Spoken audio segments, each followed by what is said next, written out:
Everyone, आज से हम लोग क्लास टेंथ का क्लास स्टार्ट करने जा रहे हैं। जो कि आज से हम क्लास टेन का जितना भी सब्जेक्ट है, ऑल सब्जेक्ट का वीडियो हम आज से लगातार और डेली बनाते रहेंगे। ठीक है। इससे पहले हम क्लास नाइन्थ का बना दिए हैं वीडियो, आप लोग देख सकते हैं। जितने भी स्टूडेंट क्लास नाइन्थ में हैं अभी, अगर वह अपना साइंस का क्वेश्चन आंसर कंप्लीट कर लिए हैं तो क्लास टेंथ का बैच स्टार्ट कर लीजिए, क्योंकि हम आप लोग को क्लास टेंथ का बैच ये स्टार्ट कर रहे हैं। आप लोग भी जुड़कर अपना तैयारी अभी से ही स्टार्ट कर दीजिए, क्योंकि समय का बहुत महत्व है और समय बहुत जल्दी ही निकल जा रहा है।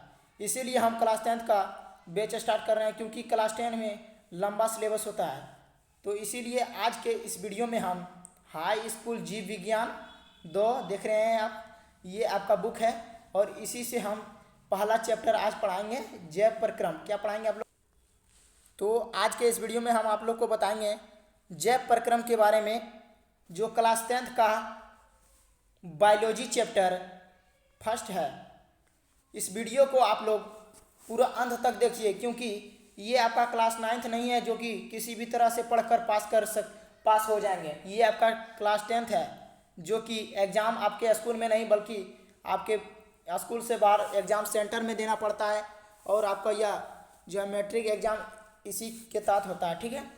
तो आप लोग इस वीडियो को पूरा वॉच कीजिए, और इसका जो है पूरा इस भारतीय भवन बुक से हम पढ़ाते हैं और इसका पूरा सल्यूशन करेंगे। क्वेश्चन आंसर दीर्घ उत्तरीय प्रश्न को भी इसी मतलब जो क्लास में स्टार्ट करते रहेंगे और सभी को बताते चलेंगे। ठीक है। तो शुरू से पढ़िए आप लोग को, क्योंकि शुरू से पढ़ने के बाद आपका क्वेश्चन आंसर भी बनेगा। ये सब पढ़ने के बाद ही आपका क्वेश्चन आंसर बनता है, अन्यथा क्वेश्चन आंसर को सिर्फ रटने से नहीं, समझने से होता है। इसीलिए आप लोग फुल वीडियो को देखिए। चलिए स्टार्ट करते हैं बिना वक्त गवाए। देखिए सबसे पहले आपका यहाँ से कि पोषण आपके देखिए। सबसे पहले जैव प्रक्रम क्या है। मेरे चैप्टर का नाम है जैव प्रक्रम। चैप्टर जो है ये चैप्टर का नाम है जैव प्रक्रम। देखिए, पोषण एवं अन्य जैव प्रक्रमों को समझने के लिए यह आवश्यक है कि पहले सजीव एवं निर्जीव के बीच अंतरों को जानें। ठीक है। अपने चारों ओर गौर से देखें तो विभिन्न प्रकार की वस्तुएं, आकाश, पहाड़ जैसे आकाश में दिखाई पड़ते हैं, पहाड़ जैसे जानवर, मकान, जमीन, कीड़े मकोड़े आदि दिखाई पड़ेंगे। ठीक है। जैसे आकाश, पहाड़, मकान। ठीक है। जमीन निर्जीव है, जबकि पौधे, जानवर, चिड़िया, कीड़े मकोड़े क्या है, सजीव है। तो सबसे पहले आप लोग जानते होंगे कि सजीव और निर्जीव, जिसमें जान प्राण हो उसे सजीव कहते हैं, जिसमें जान प्राण नहीं हो उसे हम लोग कहते हैं निर्जीव कहते हैं। क्या कहते हैं? निर्जीव। चलिए आगे देखिए, जबकि पौधे यहाँ से देख लिए थे हम लोग। सभी जीवधारियों में जीवन की एक व्यवस्था रहती है। ठीक है। जिससे जीवन संबंधी कार्यों का संपादन होता है। जीवों में संपन्न होने वाली इन जैविक प्रक्रिया से हमें पता चलता है कि वे सजीव है। ठीक है।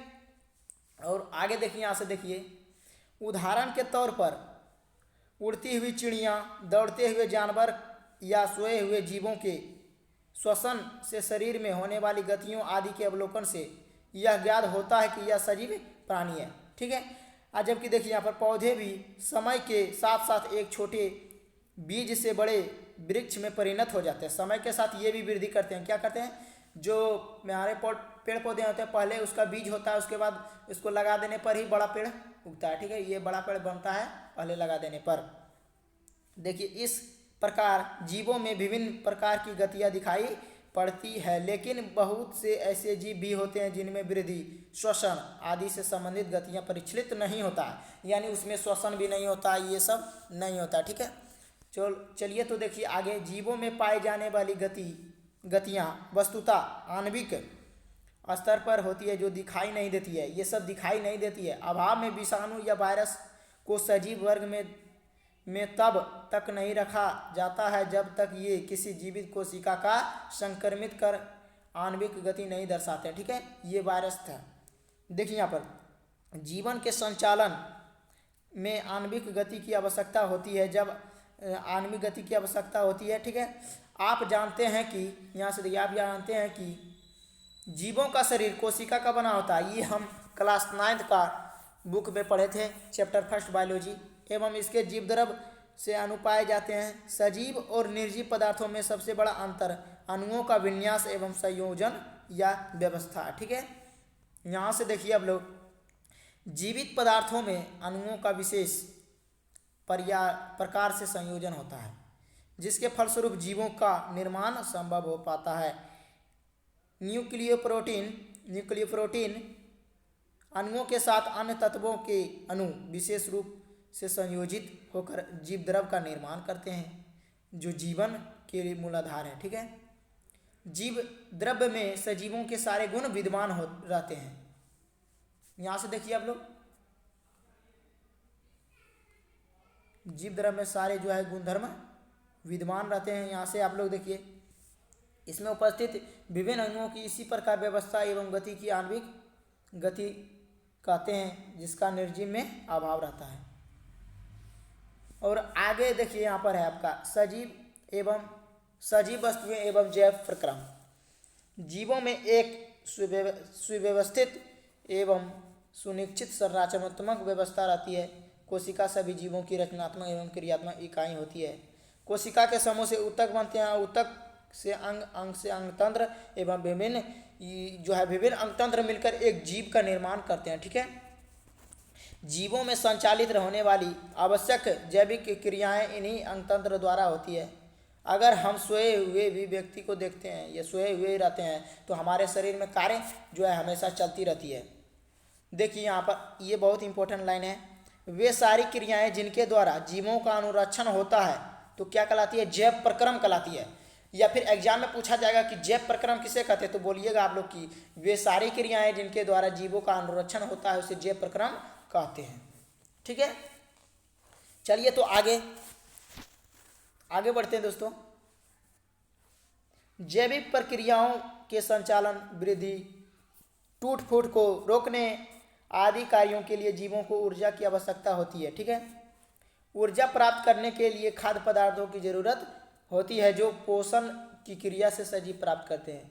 सजीव किससे ऊर्जा प्राप्त करते हैं? तो खाद्य पदार्थ, जिसका प्रयोजन जो है पोषण से होता है। अपनी आवश्यकता एवं वातावरण के अनुरूप जीवों में विभिन्न प्रकार की पोषण विधियाँ होती है।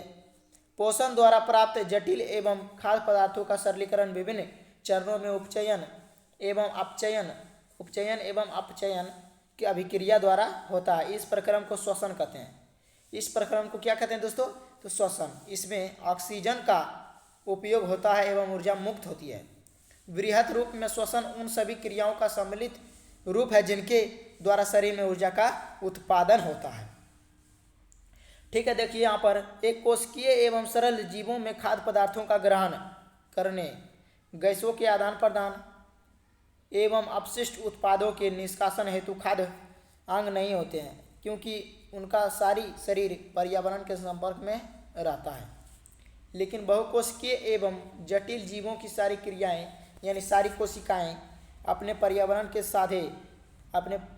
के सीधे संपर्क में नहीं रह पाती है, अतः इनमें विसरण का साधारण क्रिया से सभी कोशिकाओं की जो है जरूरत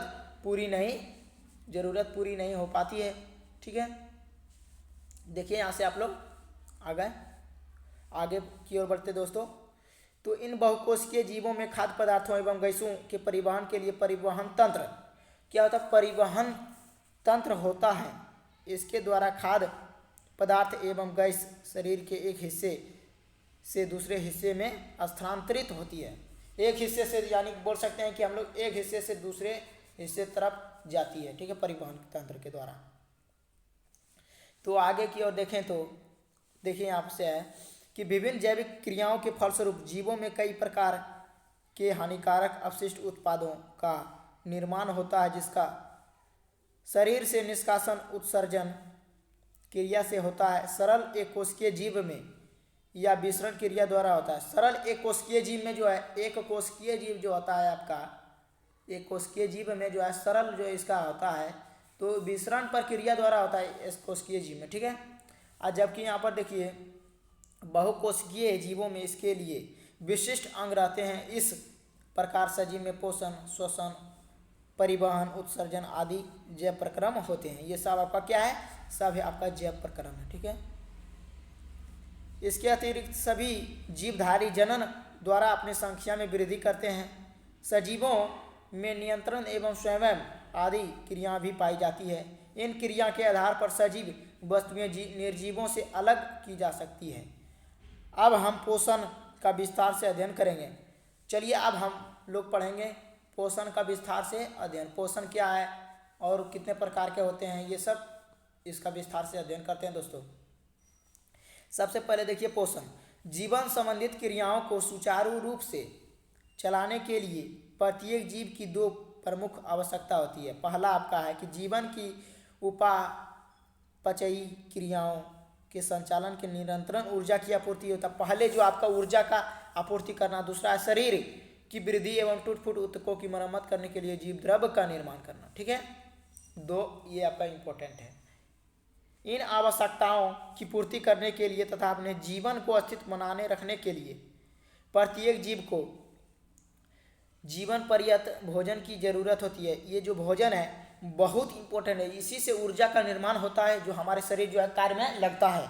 ठीक है, आगे देखिए भोजन में स्थित विभिन्न तत्व के ये कार्य होते हैं। जैसे कि भोजन के ऐसे तत्व पोषक तत्व कहलाते हैं। भोजन के जो तत्व होते हैं वे क्या कहलाते हैं?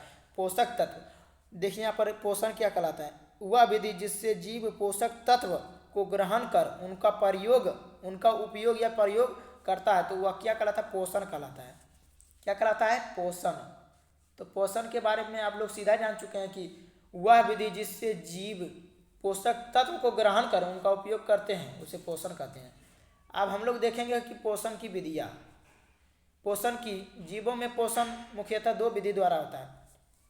जीव में जो पोषण होता है दो विधि द्वारा, पहला आपका स्वपोषण और दूसरा है परपोषण। चलिए दोनों को बारीकी से पढ़ेंगे कि स्वपोषण क्या होता है और परपोषण आपका क्या होता है। तो देखिए यहाँ पर सबसे पहला आपका स्वपोषण, तो ऑटोट्रॉफ, इसको क्या कहते हैं? ऑटोट्रॉफ इंग्लिश में बोलते हैं दोस्तों, इंग्लिश में ऑटोट्रॉफ। ऑटोट्रॉफ शब्द की उत्पत्ति दो ग्रीक शब्दों, पहला है ऑटो और दूसरा है ट्रॉफ के मेल से होता हुई है। ऑटो का अर्थ होता है स्व यानी सेल्फ और ट्रॉफ का अर्थ होता है पोषण यानी स्वपोषण।